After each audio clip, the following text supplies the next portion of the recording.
শ্রীমঙ্গল বাংলাদেশের চায়ের স্বর্গ। এখানে এলেই চা বাগান আপনাদের মন কেড়ে নিবে।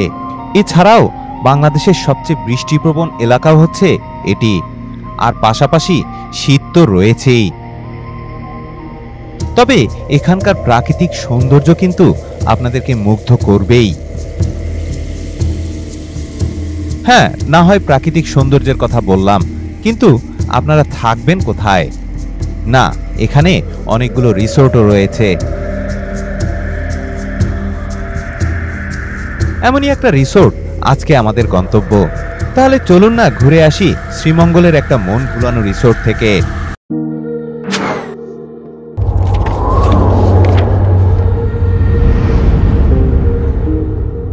বন্ধুরা, আমরা এখন মাধবীলতা রিসোর্টে এসেছি। আমরা এখানেই থাকবো আজকে। তাহলে চলুন রিসোর্টের ভিতরে কি আছে আমরা একটু দেখি। ভালো আছেন না?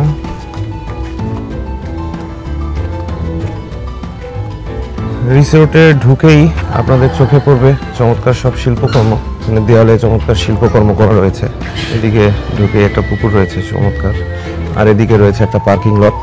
যারা গাড়ি নিয়ে আসেন তারা এখানে অনায়াসে আপনারা গাড়ি রাখতে পারবেন। এটা হচ্ছে রিসোর্টের রিসিপশন। আমরা এখন রিসিপশনের ভেতরে যাব। রিসেপশনে ঢুকেই আপনাদের চোখে পড়বে দুটি সোফা। চমৎকার এই ওয়েটিং লাউঞ্জটি জার্নির ধকল থেকে আপনাদেরকে কিছুটা হলেও স্বস্তি দিবে। তবে যে জিনিসটি আমাকে সবচেয়ে বেশি মুগ্ধ করলো তা হলো রিসেপশন লাউঞ্জের সামনে বারান্দা এবং ওঠার চমৎকার সিঁড়িটি, আর গেটটি পার হয়েই চমৎকার সেই ওপেন এয়ার গ্যারেজটি, যেটা আপনাদেরকে আগেই দেখিয়েছি। বন্ধুরা, আমরা রিসোর্টের রিসেপশনে এসেছি। এটা হচ্ছে রিসেপশনের লবি, এটা হচ্ছে চেক ইন টাইম। আমরা এখন রিসোর্টে বুকিং করলাম, আমরা এখন উঠবো আর কি। রিসেপশন লবিটা আবার পার হওয়ার পরে আপনাদের চোখে পড়বে চমৎকার একটা উঠান। তবে এটা কিন্তু গ্রামের উঠানের মতো নয়, অনেকটা আধুনিকভাবে সজ্জিত। তার পাশাপাশি প্রাকৃতিক ছোঁয়াও আপনারা খুঁজে পাবেন, যেখানে মাধবী লতাটি চমৎকারভাবে সজ্জিত করা রয়েছে। এছাড়াও আপনাদের চোখে পড়বে চমৎকার একটা রিক্রিয়েশন লাউঞ্জ। এর ভেতরে বসে আপনারা খুঁজে পাবেন প্রকৃতি এবং আধুনিকতার অপূর্ব মিশ্রণ। আর বাইরে থেকে রিসেপশন লাউঞ্জটা দেখতেও কিন্তু নেহায়েত মন্দ নয়, বরঞ্চ আমার কাছে আকর্ষণীয়ই লেগেছে। এখানে একটা পুকুর ঘাট রয়েছে, চমৎকারভাবে বাঁধানো। যদিও পুকুরের পানি খুব একটা ভালো নয়, বদ্ধ। ঘাটগুলো সুন্দরভাবে বাঁধানো রয়েছে।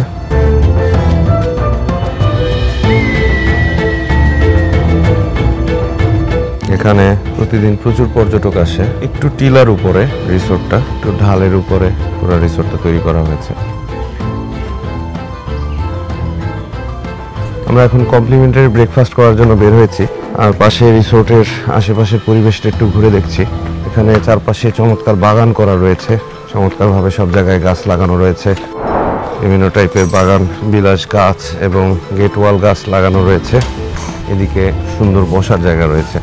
পুরা রিসোর্টের ভেতরে ভেতরে আপনারা অনেকগুলো বসার জায়গা খুঁজে পাবেন, আর তার পাশে প্রাকৃতিক ছোঁয়া তো রয়েছেই। মোট কথা, শ্রীমঙ্গলের পাহাড়ের ভেতরে হারিয়ে যেতে চাইলে এই ধরনের রিসোর্ট সত্যি আপনাকেই ডাকছে। মূলত আমরা এই বড় বিল্ডিংটার ভেতরে রয়েছে। এখানে এই ছোট ছোট কটেজ রয়েছে, এগুলো হচ্ছে কটেজ। এগুলোর ভাড়া অনেকটা বেশি। আর এদিকে এগুলো হচ্ছে হোটেল সিস্টেমের বড় বিল্ডিং। গ্রাউন্ড ফ্লোরে আমরা এখন যাচ্ছি, এখানে খাবারের ব্যবস্থা রয়েছে। এটা হচ্ছে ডাইনিং স্পেস। এখানে চমৎকার অ্যারেঞ্জমেন্ট রয়েছে, একসাথে বসে অনেক লোকজন খাওয়া দাওয়া করতে পারে। এখানে বিভিন্ন টাইপের ড্রিঙ্কস রয়েছে। এখানে আমাদের বাচ্চা বাহিনী খেতে বসেছে। বাচ্চারা ভালো আছো? কোনটা ভালো?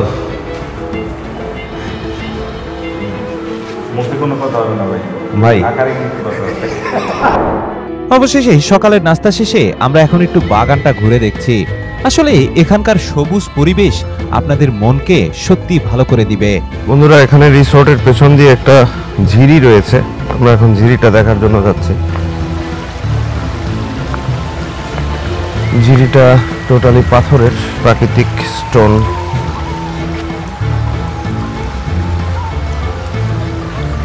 একদম রিসোর্টের পাশেই এই ঝিরিটার অবস্থান।